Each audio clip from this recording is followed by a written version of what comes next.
Good morning students. मैं doctor Anita Shukla government BYT PG autonomous science college में physics department में हूँ। मैंने एक BSc पार्ट 1 के बच्चों के लिए एक लेक्चर तैयार किया है। मेरा पहला लेक्चर आपने Gauss's law and its application पर देखा होगा। तो आज जो मैंने टॉपिक लिया है ये BSc पार्ट 1 का पेपर 2 है और यूनिट 2 है। और जो कंटेंट्स लिए हैं वो इस तरह से लिए हैं। पहला कंटेंट जो मैं ले रही हूँ वो है electric field intensity and potential due to uniformly charge infinite plane conductor. इसके बाद सेकंड जो आर्टिकल ले रहे हैं वो है differential form of Gauss's law. Third ले रहे हैं screening of electric field by conductor. इसके बाद हम लोग लेने वाले हैं electrostatic self energy. Next is force per unit area of the surface of a conductor in an electric field. And last a point charge in front of a grounded infinite conductor. इन सब contents को लेकर के मैंने अपना video lecture तैयार किया है जो कि गॉसेस लॉ के एप्लीकेशंस जो हैं उसको ही छोटे छोटे भागों में बता रहा है। ठीक है, तो पहला वाला जो इसमें हमने आर्टिकल लिया है वो है विद्युत E and V due to uniformly charge infinite plane conductor. मतलब अनंत एक समान रूप से आवेशित अनंत चालक के कारण विद्युत क्षेत्र की तीव्रता और विद्युत विभव के मान ज्ञात करना है। इसी को आप गाउसियन पिल बॉक्स के फॉर्म में भी पढ़ते हैं। इसमें क्या होता है कि अगर हमारे पास एक अनंत लंबाई एक चालक है जिसकी लंबाई ज़्यादा है चौड़ाई कम है, इस प्रकार की जो स्थिति होती है उस समय अगर इसकी इकाई आयतन में जो आवेश प्रवाहित हो रहा है इसको हम कहते हैं volume charge surface charge density के फॉर्म में प्रदर्शित करते हैं, जिसको हम सिग्मा से प्रदर्शित करते हैं। अगर यहाँ पर जो भी आवेश होता है अंदर की ओर कोई आवेश नहीं होता, संपूर्ण आवेश बाहर की ओर एकत्रित हो जाता है। अब अगर मध्य में कोई एक ऐसे बॉक्स के मध्य में एक ऐसे कोण की एक शंकु कंसीडर करें जिसमें कि आधा हिस्सा जो है वो उस सरफेस के अंदर की ओर है और कुछ हिस्सा उसका बाहर की ओर है। जो हिस्सा अंदर की ओर होगा इसका मतलब उसमें किसी प्रकार का कोई आवेश नहीं है, संपूर्ण आवेश बाहर की ओर होगा। इसके कारण जो इस पर कार्य करने वाला जो फ्लक्स होगा वो किस पर निर्भर करेगा? विद्युत क्षेत्र की तीव्रता और वो एरिया जहाँ पर वो बॉक्स रखा गया है। इस बॉक्स ये छोटा सा बॉक्स है जिसको हम शो कर रहे हैं कि PQ के फॉर्म में है। इस बिंदु P पर विद्युत क्षेत्र की तीव्रता और विभव को हम निकालने जा रहे हैं। तो ये जो बॉक्स है इसको कहते हैं गाउसियन पिल बॉक्स। ठीक है, अब यहाँ से हमने इसको फ्लक्स का मान निकाल लें पहले, क्योंकि जगह हमको तीव्रता निकालना है तो फ्लक्स चाहिए, क्योंकि तीव्रता किस पर डिपेंड करती है? तीव्रता मतलब आपने गॉस नियम के जो अनुप्रयोग देखे थे, गॉसेस लॉ क्या था? Phi equal to 1/ε0 summation Q। अब अगर हमको E चाहिए तो पहले फ्लक्स निकालना है, पहले फ्लक्स निकाल लें। फ्लक्स इक्वल टू क्या हो गया? मतलब फ्लक्स कहाँ निकलेगा? अपर साइड में, ऊपर की ओर। ऊपर की ओर क्यों? क्योंकि अंदर की ओर चार्जेस जो हैं शून्य हैं। तो ऊपर के बिंदु P पर ऊपर के पृष्ठ पर फ्लक्स का मान निकाला E इंटू A। E तीव्रता हो गई और A उसका क्षेत्रफल हो गया। इसलिए फाई का मान गॉस के नियम से हम क्या जानते हैं? फाई इक्वल टू होता है 1/ε0 सिग्मा A। ये 1/ε समेशन Q ये गॉसेस का सूत्र नियम था। यहाँ पर वो चीज़ किस फॉर्म में आ रही है? आवेश कैसा है? एक समान रूप से वितरित है एक एरिया में, इसलिए वो हो गया सिग्मा A। तो फाई इक्वल टू हो गया 1/ε0 सिग्मा A। ठीक, एक फ्लक्स हो गया EA, मान लीजिए इसको हम समीकरण नंबर 1 लिखते हैं, और ये दूसरा फ्लक्स आ गया सूत्र से, ये हो गया 1/ε0 सिग्मा A। दोनों फ्लक्स हैं, दोनों को इक्वेट कर सकते हैं, बराबर कर सकते हैं। तो यहाँ से क्या आ जाएगा? EA equal to sigma A upon ε0। यहाँ से हम निकाल लें E की वैल्यू कितना आ गई? A कैंसिल हो गया, इसका मतलब ये आ गया सिग्मा अपॉन ε0। इसका मतलब ये हो गया कि किसी गाउसियन पिल बॉक्स के लिए, यानी कि अगर एक समान रूप से आवेशित अनंत समतल चालक कोई है उस पर विद्युत क्षेत्र का मान जो होता है वो किसके बराबर आता है? सिग्मा अपॉन ε0 के बराबर आता है। तो E इक्वल टू आ गया सिग्मा अपॉन ε0। ठीक है, इसका मतलब है कि इस गॉसियन पिल बॉक्स के लिए हमने विद्युत क्षेत्र की तीव्रता ज्ञात कर ली। गाउसियन पिल बॉक्स अब किसको कह रहे हैं कि अगर अनंत लंबाई का एक समान रूप से आवेशित चालक है अनंत लंबाई का, जिसमें कि जो हम बॉक्स ले रहे हैं उसकी ऐसा बॉक्स है लंबाई ज़्यादा है चौड़ाई कम है, वहाँ पर जो पॉइंट कंसीडर कर रहे हैं, जो ये शेप बन रहा है, इसको आप गॉसियन पिल बॉक्स कह रहे हैं। यहाँ से आपने E निकाला, ये तो विभव क्षेत्र की तीव्रता निकल गई। अब हमको चूँकि पोटेंशियल भी निकालना है, विद्युत विभव भी निकालना है। विद्युत विभव निकालने के लिए हम इसी पिल बॉक्स के पॉइंट पर दो पॉइंट कंसीडर करें, एक को ले लें x1 बिंदु, दूसरे को ले लें x2 बिंदु। वैसे भी विभवांतर निकालना मतलब 2 पॉइंट्स चाहिए, तो इसका विभाजनता निकालें अगर हम, तो Vx2 माइनस Vx1, ये फार्मूला आपको क्या मालूम है। इसका मतलब क्या होता है, ED माइनस EDX फार्मूला है। यहाँ पर आपने मान निकाल लिया है। E का मान है x1 to x2, E कितना है सिग्मा अपॉन एप्सिलॉन 0 dx। यहाँ पर ये आ गया सिग्मा अपॉन एप्सिलॉन 0 और dx है, एक बार इंटीग्रेट होगा x आ जाएगा, लिमिट रखेंगे तो x2 माइनस x1। इसका मतलब गॉसियन पिल बॉक्स की विभव का मान कितना प्राप्त हो गया, minus sigma upon epsilon 0 x2 minus x1। तो पहला आर्टिकल जो हम लोग देखना चाह रहे थे कि गॉसियन पिल बॉक्स में किस प्रकार विद्युत क्षेत्र की तीव्रता और विभव निकाला जाएगा। तो तीव्रता आपके पास इस फॉर्म में प्राप्त हो गई, सिग्मा अपॉन एप्सिलॉन 0, दूसरा विभव हो गया minus sigma upon epsilon 0 x2 minus x1। अब हम लोग अगला इसका आर्टिकल लेते हैं। अगला आर्टिकल है differential form of Gauss's law. Gauss's law आपको मालूम है कि फ्लक्स जो है 1 अपॉन एप्सिलॉन 0 समेशन क्यू के बराबर है। इस इक्वेशन को डिफरेंशियल फॉर्म में निकालना है। इसके लिए चूँकि हम ये मान रहे हैं कि इसमें हमारा आवेश जो है समान रूप से एक समान आयतन में वितरित है, उस जो आवेश एक समान रूप से वितरित होता है तो उस क्यू को हम जो आयतन होता है उसको वॉल्यूम चार्ज डेंसिटी के फॉर्म में लिखते हैं, रो के फॉर्म में लिखते हैं। तो क्यू क्या बन जाता है, Q equal to rho dv। Rho का मतलब हो गया वॉल्यूम चार्ज डेंसिटी, dv क्या है उसका वॉल्यूम है। इस वॉल्यूम में जो चार्ज है चारों तरफ से वितरित फैला हुआ है। अब गॉस के नियम के अनुसार क्या होता है, फ्लक्स इक्वल टू होता है 1 अपॉन एप्सिलॉन 0 समेशन, ये फार्मूला क्या था, flux equal to 1 upon epsilon 0 summation Q, ये गॉसेस लॉ का फार्मूला है। यहाँ पर हमने फ्लक्स निकाला। फ्लक्स क्या होता है, फ्लक्स के को डबल इंटीग्रल के फॉर्म में क्या लिखते हैं, double integral E dot d 1 upon epsilon 0 और क्यू क्या बन चुका है, रो dv। तब देखिए इक्वेशन क्या बन गया, double integral E dot d 1 upon epsilon 0 triple integral rho dv। अब एक साइड डबल है, एक साइड ट्रिपल इंटीग्रल है। इसको सॉल्व करने के लिए आपको थ्योरम का यूज़ करना पड़ेगा। यहाँ पे हम कौन सा थ्योरम लेंगे, गॉसेस डाइवर्जेंस थ्योरम। अभी हमने गॉसेस लॉ लिया था, अब गॉसेस डाइवर्जेंस थ्योरम ले रहे हैं। डाइवर्जेंस थ्योरम क्या होता है, डबल इंटीग्रल को ट्रिपल में चेंज करता है। वो थ्योरम क्या था, divergence triple integral of divergence E dv equal to 1 upon epsilon 0 triple integral of, एक मिनट यहाँ पर हम इसको अगर सेकंड वो निकालें, E dot D A equal to triple integral divergence E dv, ये हमारा इसका स्टेटमेंट होता है। डबल इंटीग्रल को ये ट्रिपल में कन्वर्ट करता है। ये वैल्यू को हमने यहाँ पे सब्स्टिट्यूट किया तो ये क्या आ गया, डाइवर्जेंस E dv, ये ट्रिपल इंटीग्रल था। यहाँ से आता है E डॉट डी ए, E डॉट डी ए की वैल्यू कितनी है, रो dv। इससे डायरेक्ट हमने यहाँ पर इसकी वैल्यू रख ली। मैंने डाइवर्जेंस E dv की वैल्यू किसके बराबर होती है थ्योरम के आधार पर, E डॉट डी ए, डबल इंटीग्रल है, लेकिन E डॉट डी ए हमारे पास ऑलरेडी है इसलिए हमने उसका मान रख दिया। तो ये बन गया triple integral divergence E dv equal to 1 upon epsilon 0 triple integral rho dv। अब देखिए दोनों साइड के इंटीग्रल बराबर हो गए। जब इंटीग्रल दोनों साइड बराबर तो उसको आप हटा सकते हैं वहाँ से, एक साथ ले आएँ तो triple integral divergence E minus rho upon epsilon 0 dv equal to 0। यहाँ पर ट्रिपल इंटीग्रल भी है और dv भी है तो इनको हटाया जा सकता है। तो ये आ जाएगा divergence E minus rho upon epsilon 0 equal to 0। ठीक, ये आ गया divergence E equal to rho upon epsilon 0। ये जो इक्वेशन मिल रहा है इस इक्वेशन को हम कहते हैं पॉइजन्स इक्वेशन। ठीक है, ये इक्वेशन कहलाता है divergence E equal to rho upon epsilon 0 Poisson's equation. अब इसी में आप E और V का रिलेशनशिप भी जानते हैं कि इलेक्ट्रिक फील्ड इंटेंसिटी जो होती है ग्रेडियंट के नेगेटिव पोटेंशियल के बराबर होती है। ठीक है, जब आप वेक्टर में एप्लीकेशन सिग्निफिकेंस ऑफ ग्रेडियंट पढ़ते हैं उस समय से आपको बताया जाता है कि E is negative gradient of V। अब इस E की वैल्यू को भी इन टर्म्स ऑफ डाइवर्जेंस रख सकते हैं। तो डाइवर्जेंस E, डाइवर्जेंस का मतलब क्या हुआ, equal to del operator dot E।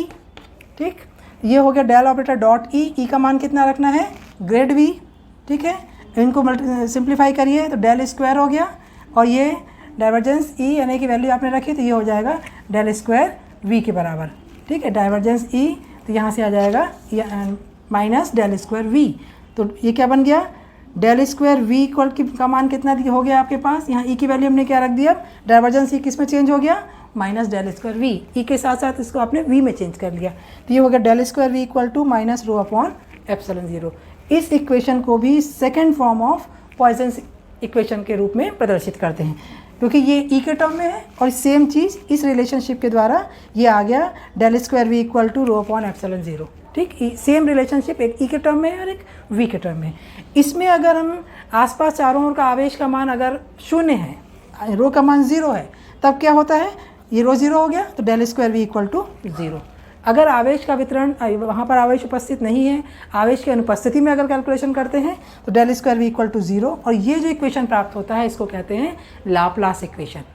ठीक है, तो differential form of Gauss's law का मतलब क्या हो गया, पॉइजन्स इक्वेशन और लाप्लास इक्वेशन प्राप्त करना, जिसमें हम गॉसेस लॉ और गॉसेस डाइवर्जेंस थ्योरम का उपयोग करते हैं। ठीक है, तो ये हमारा दूसरा आर्टिकल हो गया। अब हम अगले आर्टिकल की ओर लेते हैं, screening of electric field by conductor. Screening of electric field का मतलब क्या है, स्क्रीनिंग का मतलब होता है किसी प्रकार का शेल्फ, कवच जिसको आप कहते हैं। देखिए, पदार्थ जो है परमाणुओं से मिलकर बना है, सेंटर में क्या है, नाभिक है, चारों तरफ नेगेटिवली चार्ज इलेक्ट्रॉन गति कर रहे हैं। तो जो इलेक्ट्रॉन जितने दूर रहेगा उसको फ्री करना, उसको तीव्र बल को तोड़ना आसान होता है और वो आसानी से अलग हो जाता है। जब आसानी से वो अलग हो जाता है, इसका मतलब है कि वो एज ए फ्री इलेक्ट्रॉन काम करता है। फ्री इलेक्ट्रॉन काम कर रहा है, इसका मतलब है जिन पदार्थों में फ्री इलेक्ट्रॉन जितना अधिक है वो चालक पदार्थ है, कंडक्टिंग सब्सटेंस है। ठीक है, अब ऐसे कंडक्टिंग सब्सटेंस हैं, अगर इनको कहीं पर हमने एक स्थान पे कण अगर रखा गया है कि जहाँ पर फ्री इलेक्ट्रॉन की संख्या ज़्यादा है, अब इस स्थिति में अगर हम चालक पदार्थ को रखा जाता है तो वहाँ का जो फ्लक्स होगा, वहाँ पर हम फ्लक्स समान कैसे निकालेंगे, 1/ε0 समेशन क्यू। ये फ्लक्स निकालने का हमारे पास एक तरीका है। फ्लक्स निकाल रहे हैं मतलब ये देखना चाह रहे हैं कि उस स्थान पर चार्ज का वितरण किस प्रकार का है और कण किस प्रकार के डिस्ट्रीब्यूटेड है। लेकिन अगर अंदर की ओर पदार्थ, कण जो है अंदर की ओर है, यानी कि जो आवेश होगा वो कहाँ होगा, अब बाहर की पृष्ठ पर होगा, अंदर की ओर, भीतर की ओर कोई आवेश नहीं होगा। इसका मतलब है अगर भीतर की ओर आवेश नहीं है तो जो भी फ्लक्स होगा वो शून्य हो जाएगा। जब फ्लक्स शून्य हो जाएगा, इसका मतलब है इस पर एक अंदर की ओर जो क्षेत्र होगा उसका मान शून्य हो गया। जो भी प्रभाव होगा कहाँ पर होगा, बाहर की ओर होगा। बाहर की ओर होने के कारण क्या हो गया, एक फील्ड तो इसकी हो गई अंदर की ओर, एक उत्पन्न हुई तीव्रता अंदर की ओर, और दूसरे जो होगी वो बाहर की ओर होगी। बाहर की ओर होने से क्या होगा कि ये दोनों ही स्थितियों में दोनों एक दूसरे को बैलेंस करने की कोशिश करेंगे और नेट जो इनका फील्ड होगी वो 0 के रूप में प्राप्त हो जाएगी। इसका मतलब है कहीं ना कहीं वो उस स्थान पर एक ऐसा क्षेत्र बन जाता है जो कि एक टोटल फ्लक्स, जो टोटल क्षेत्र होता है उसके मान को शून्य करता है। इसका मतलब है वहाँ पर कुल जो तीव्रता है वो शून्य प्राप्त होती है। तो इसका मतलब ये हो गया कि वहाँ पर एक प्रकार का जो चालक पदार्थ होते हैं वो अन्य पदार्थों के लिए, जहाँ पर बाहरी जो बाहर की तरफ से जो तीव्रता या बल लग रहा है उसको वो रोकने का कार्य करते हैं। तो ऐसे चालक पदार्थ जो कि बाहरी कणों के प्रभाव को रोक रहे हैं, यहाँ पर वो चालक पदार्थ एक स्क्रीनिंग का कार्य करते हैं, या एज ए शील्ड की तरह। जैसे किसी चीज़ को रोकने के लिए, जैसे मान लीजिए तो बाह्य विद्युत क्षेत्र से बचाए रखने के लिए ये जो चालक पदार्थ हैं एज ए स्क्रीनिंग मटेरियल प्रयोग में लाए जाते हैं। क्यों? क्योंकि ये अंदर की ओर इनका कुल जो क्षेत्र होता है वो ये इंटरनल एक्सटर्नल फील्ड जो होते हैं ये दोनों एक दूसरे को बैलेंस कर लेते हैं, इसलिए अंदर की ओर किसी प्रकार का ये एक प्रोटेक्शन की तरह कार्य करते हैं। तो किसी भी प्रकार के पदार्थ को बाह्य विद्युत क्षेत्र से सुरक्षित रखने के लिए इन चालक पदार्थों का प्रयोग स्क्रीनिंग की तरह किया जाता है। इसलिए ये जो हम लोग ले रहे थे कि ये जो स्क्रीनिंग मटेरियल है, कौन से पदार्थ स्क्रीनिंग मटेरियल है, कंडक्टिंग सब्सटेंस। कंडक्टिंग सब्सटेंस है क्योंकि वो बाह्य विद्युत क्षेत्र से पदार्थों और अन्य कणों की सुरक्षा करते हैं, सुरक्षा कवच की तरह कार्य किया जाता है, इसलिए इसको हम स्क्रीनिंग मटेरियल की तरह इस्तेमाल प्रयोग में लाए जाते हैं। ठीक है, चलिए अब इसका अगला जो आर्टिकल था हमारे पास वो क्या था, इलेक्ट्रोस्टैटिक सेल्फ एनर्जी, विद्युत स्थिर विद्युत स्व ऊर्जा। इलेक्ट्रोस्टैटिक सेल्फ एनर्जी का मतलब क्या होता है, एनर्जी निकालना मतलब कहीं ना कहीं कोई कार्य होता है। जब किसी सिस्टम को बनाने के लिए एक कण है, उसके आसपास एक पार्टिकल है, मान लीजिए इसके आसपास बहुत सारे अन्य कण लगातार गति करते रहते हैं। ये कण आपस में मिलकर एक निकाय बनाते हैं, जिसको आप कहते हैं सिस्टम बनाते हैं। सिस्टम बनाते हैं इसका मतलब क्या होता है, अनंत से आवेश को उस बिंदु तक लाने में किसी प्रकार का कार्य करते हैं, और वो कार्य जो होता है एक प्रकार के एनर्जी के रूप में एकत्रित होता है। तो ये जो एनर्जी एकत्रित होती है, इस एनर्जी को ही हम इलेक्ट्रोस्टैटिक सेल्फ एनर्जी, स्थिर विद्युत स्व ऊर्जा कहते हैं। निकाय को बनाने के लिए जो कार्य किया जा रहा है कणों द्वारा, वो जो ऊर्जा उत्पन्न होती है उसको कहते हैं स्थिर विद्युत स्व ऊर्जा। अब आपको मालूम है कि विद्युत विभवांतर कितना होता है, 1/4πε0 Q/R। मान लिया हमारे पास आवेश Q है और ये R दूरी से कण उस सिस्टम को बनाने के लिए लाए जा रहे हैं। तो इसकी जो पोटेंशियल एनर्जी होगी वो कैसे निकालेंगे, ये इस विभव को मतलब 0 से लेकर Q तक आवेश लाने में जो कार्य किया जा रहा है, तो पोटेंशियल एनर्जी क्या हुई इसकी, 0 to Q integration 0 to Q VdQ मतलब 1/4πε0 Q/R। ठीक है, इसका हमने मान रखा इंटू BQ। ऊर्जा निकालना है, ऊर्जा किस पर निर्भर करती है, पोटेंशियल पर। ऊर्जा निकालने का फॉर्मूला क्या है, 0 to Q VdQ। V का मान आपके पास है, ये मान हमने यहाँ सब्स्टिट्यूट किया, तो ये क्या बन गया, पोटेंशियल एनर्जी इक्वल टू आ गया U इक्वल टू 1/4πε0 VdQ। यहाँ मान हमने रखा। जब आप इसको इंटीग्रेट करेंगे, V का मान रखेंगे तो क्या आ जाएगा, Q²/2। एक बार इंटीग्रेट होगा विद रिस्पेक्ट टू Q, तो ये आ जाएगा Q²/2, और लिमिट आपने रखा 0 to Q, तो आ गया ये पोटेंशियल एनर्जी आ गई 1/4πε0 Q²/2R। तो पोटेंशियल एनर्जी का जो मान प्राप्त हो रहा है वो कितना प्राप्त हुआ, U इक्वल टू 1/4πε0 Q²/2R।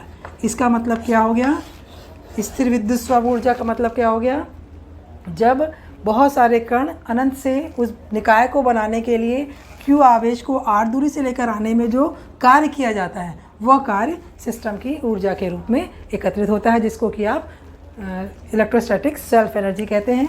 और ये किस पर निर्भर कर रही है, U is proportional to Q। जितना Q का मान ज़्यादा होगा, ऊर्जा का मान उतनी ही ज़्यादा होगा, और इन्वर्सली प्रोपोर्शनल टू R।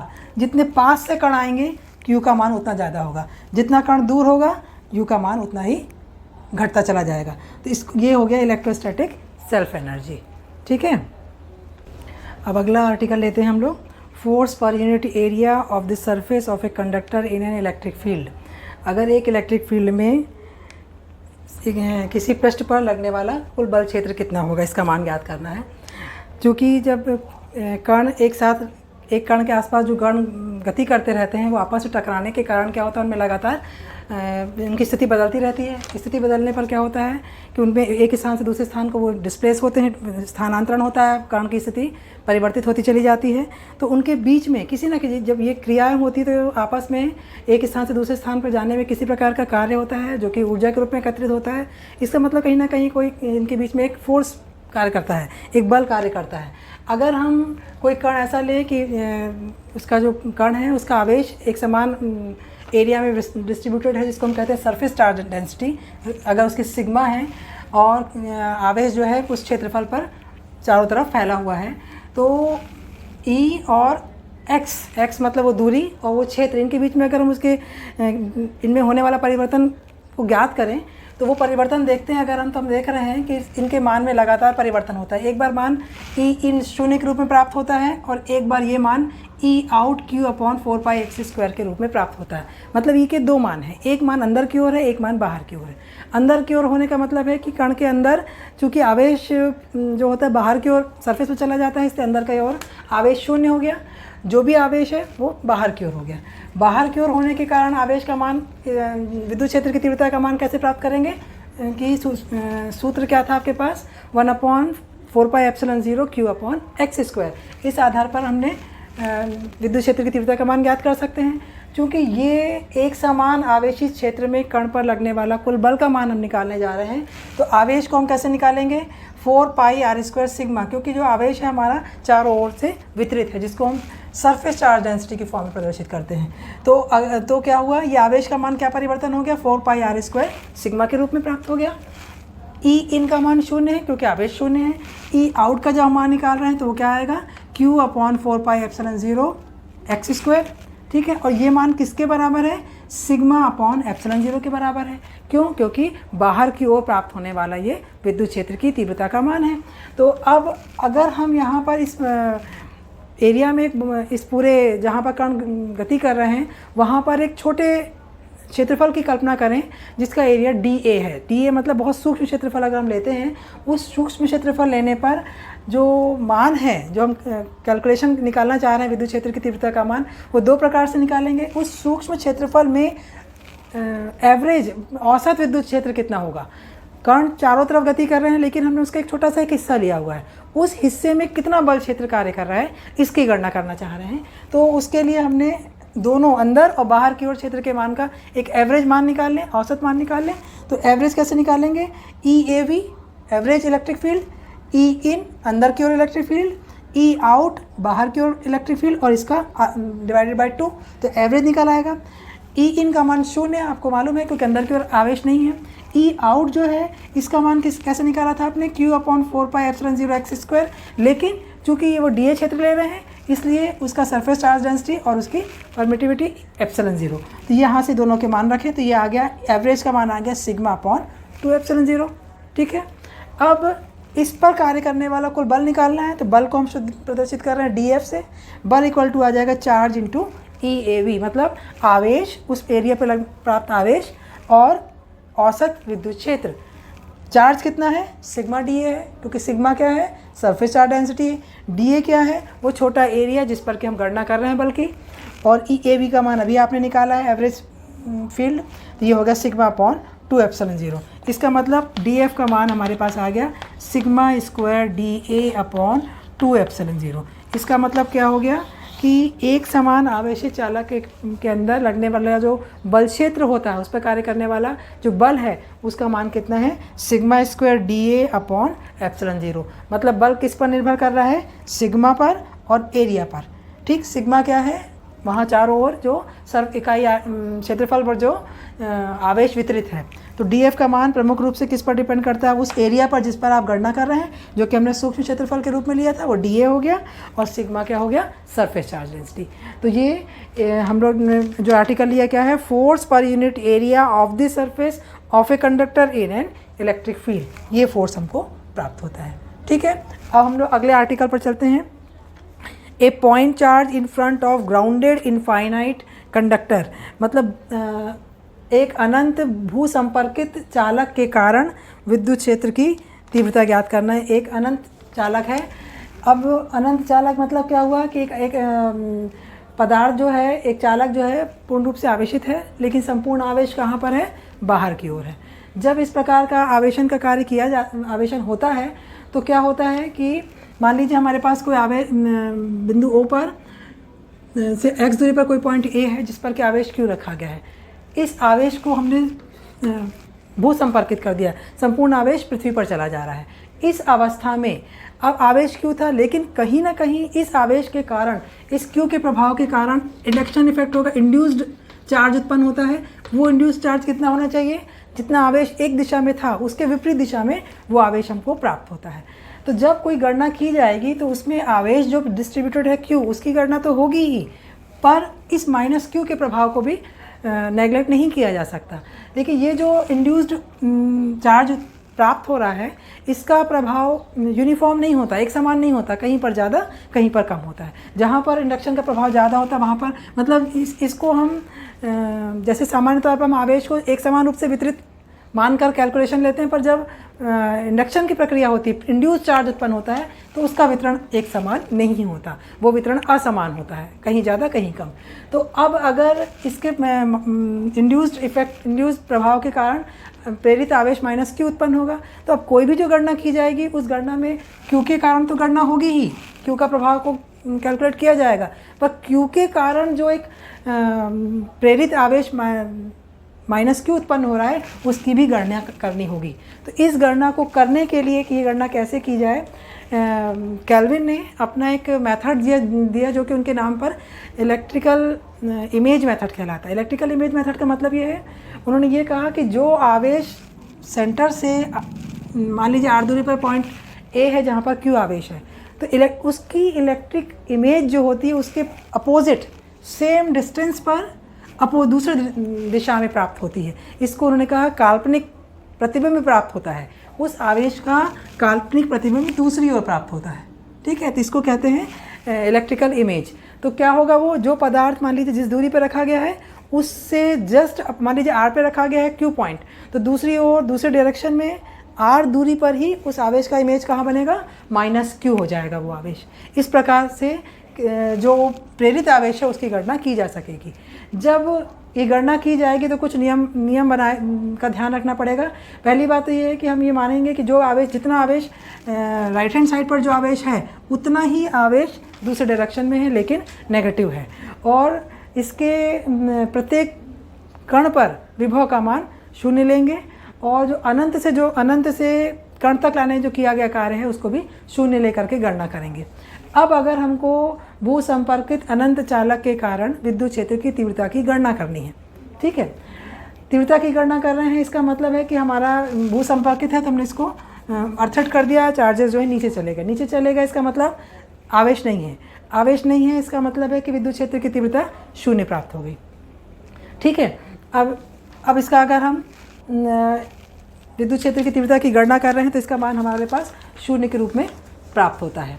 तो जो हम अगर विद्युत क्षेत्र की तीव्रता की गणना कर रहे हैं इसका मतलब है कि अगर हम पॉइंट ए पी और बी पी इन पर दोनों तरफ से जो मान है वो बराबर है, विभव का मान हमने यहाँ पर 0 ले लिया। अगर हम तीव्रता की गणना प्रारंभ करते हैं, इसमें हमने क्या किया कि ओरिजिन बिंदु जो है यहाँ पर आर दूरी पर कोई पॉइंट ए है और हम पॉइंट ले रहे हैं पी जिस पर हम ई के मान की गणना कर रहे हैं। जब हम बिंदु P पर रखे आवेश के कारण बिंदु A पर विद्युत क्षेत्र की तीव्रता निकालें अगर, तो तीव्रता का विद्युत क्षेत्र की तीव्रता का सूत्र क्या है, 1/4πε0 Q/r²। यहाँ पर डिस्टेंस हमने ले लिया AP, ठीक है, AP² आ गया। अब बिंदु P पर रखे आवेश के कारण बिंदु B पर विद्युत क्षेत्र की तीव्रता निकालें, एक बार A के कारण एक बार B के कारण। ए के कारण आवेश पहले प्लस क्यू था, यहाँ पर रखा गया आवेश प्लस क्यू है, बी पर रखा हुआ आवेश माइनस क्यू है। अब दूसरी ओर निकाला तो 1/4πε0 Q/BP², ठीक है। अब अगर इसको हम माइनस क्यू करेंगे तो BP होगा, इसको PB कर लेंगे तो वो प्लस क्यू में कन्वर्ट हो जाएगा, ठीक। अब इसका मतलब क्या हो गया कि इनके AP और BP आपस में बराबर हैं, डिस्टेंसेस बराबर हैं। जब ये डिस्टेंसेस बराबर है इसका मतलब है कि जो इलेक्ट्रिक फील्ड इंटेंसिटी आ रही E1 E2 इनकी मॉड वैल्यू भी बराबर है, इनका मान बराबर है। अब इस स्थिति में क्या करें, तो इस बिंदु P के अकॉर्डिंग E को वियोजित करें, एक्स एक्सिस के सापेक्ष और वाई एक्सिस के सापेक्ष। देखिए जब हम वाई एक्सिस के अकॉर्डिंग डिज़ोल्व करते हैं, उसको वियोजित करते हैं, तो क्या होता है, जो विद्युत क्षेत्र की तीव्रता है वो एक वाई कंपोनेंट जो है वर्टिकली E1 वाई और ये E1 वाई जो है एक दूसरे को बैलेंस कर लेते हैं, दोनों बराबर और विपरीत है, एक ऊपर की ओर कार्यरत है, दूसरा नीचे की ओर कार्यरत है, ये दोनों एक दूसरे को बैलेंस कर रहे हैं। मतलब वाई कंपोनेंट तो बैलेंस कर रहे हैं, लेकिन एक्स में क्या होता है, एक्स जब एक्स को डिज़ोल्व करते हैं तो एक दोनों के दोनों ही कंपोनेंट E1x या और दूसरा E2x दोनों के दोनों किसी एक दिशा हॉरिजॉन्टल दिशा में जा रहे हैं। जब कोई कण सेम दिशा की ओर जाएगा तो क्या होगा, उनका एक ही दिशा में चल रहा है, इसका मतलब वो आपस में योग हो जाएगा, जुड़ जाएंगे। तो टोटल विद्युत क्षेत्र की तीव्रता किसके बराबर हो गई, E1x और E2x के बराबर आ गई। E1 और x और E2x का मान अब निकालें। अब इसमें अंतर कहाँ होंगे, पहले आपके पास E1 E2 थे, अब एक कंपोनेंट जुड़ गया है x के फॉर्म में। जब x के फॉर्म में आ रहा है इसका मतलब है हमें इसका जो कोसाइन एंगल लेना पड़ेगा। तो ये एंगल कैसे निकालेंगे, E1x प्लस E2x, यानी कि E1 का मान निकाला हमने तो 1/4πε0 Q/AP² into cos theta. Similarly BP² के लिए भी कॉस एंगल आ जाएगा। इन दोनों को हमने ऐड कर दिया, ऐड किया तो ये आ गया 2 into 1/4πε0 Q/r² plus x² into cos theta. Cos theta का मान निकाल लीजिए, ये एक समकोण त्रिभुज है ये, तो इसमें यहाँ से निकालेंगे तो ये आ जाएगा r², यानी ये r है, ये x है, तो ये आपका कितना हो गया, √r² प्लस x²। इसका मतलब ये कितना आ गया, 2QR into 2QR/4πε0 cos theta R square plus X square, cos theta की वैल्यू रखी आपने root of R square plus X square, यानी कि ये पावर स्क्वायर और एक और आ गया 3/2, एक 2 यहाँ से कैंसिल हो गया, यहाँ का 2 यहाँ से कैंसिल हो गया, तो ई की वैल्यू कितनी आ गई है, ई इक्वल टू आ गया है, E equal to Q R upon 2πε0 R square plus S square to the power 3/2। इसका मतलब अनंत भू संपर्कित अनंत चालक के लिए विद्युत क्षेत्र की तीव्रता का अगर हम मान की गणना करते हैं तो ये मान किस पर निर्भर करता है, E is proportional to R and inversely proportional to X। X कौन सा डिस्टेंस था, जहाँ पर हम कण उपस्थित है, वो कण जितना दूर रहेगा उतना ही ज़्यादा E का मान आएगा, जितना पास होगा ई का मान उतना ही कम प्राप्त होगा। ठीक है, तो इस प्रकार हम इलेक्ट्रिकल इमेज मेथड के थ्रू इस मान को गणना करते हैं। क्यू का मान, अगर आवेश क्यू है तो उतना ही प्रेरित आवेश दूसरी ओर माइनस क्यू लेकर के संपूर्ण गणना करके विद्युत क्षेत्र की तीव्रता ई का मान प्राप्त करते हैं। धन्यवाद।